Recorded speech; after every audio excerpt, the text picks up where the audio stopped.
Inilarawan ni Senate President Juan Miguel Zubiri ang China bilang isang bully matapos na muling harangan at bugahan ng tubig ng isa sa mga barko nito, ang barko ng Pilipinas na maghahatid ng supplies sa mga sundalong nagbabantay sa Ayungin Shoal nitong Biyernes. Sa isang pahayag, dinadaan umano ng China sa kanyang laki at lakas para manghimasok sa exclusive economic zone ng Pilipinas. Kahit ano pa anya ang gawin ng China Coast Guard, hindi nito mabubura ang katotohanang pinawalang bisa ng Permanent Court of Arbitration ang pag-angkin ng China sa West Philippine Sea.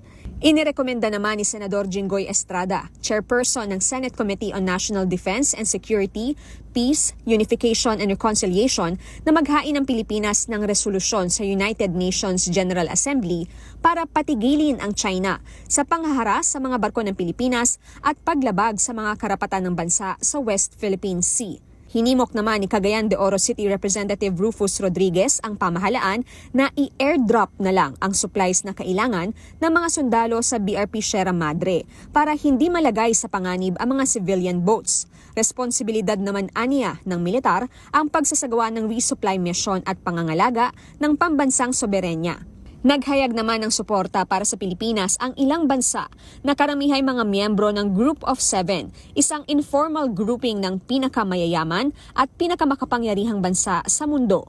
Inihayag ng State Department ng Amerika na kaisa ito ng Pilipinas sa harap ng paulit-ulit na panggigipit ng China. Muli nitong iginiit ang kahandaang tulungan ang Pilipinas sa ilalim ng US-Philippine Mutual Defense Treaty. Sinabi naman ng Japan na hindi dapat palampasin ang anumang harassment o aksyong magpapaigting ng tensyon.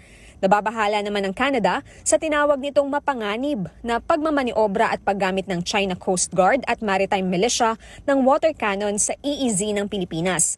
Kinokompromiso umano ng mga ito ang kapayapaan at katatagan sa rehiyon. Kapwa nagpahayag rin ng suporta sa bansa ang Germany at European Union sa panawagang mamayani ang international law sa pinag-aagawang teritoryo.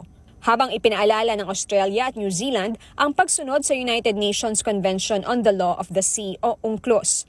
Iminungkahi naman ng bayan muna ang civilian joint patrols ng mga miyembro ng Association of Southeast Asian Nations o ASEAN na inaasahang makapigil sa mga agresibong kilos ng China sa West Philippine Sea.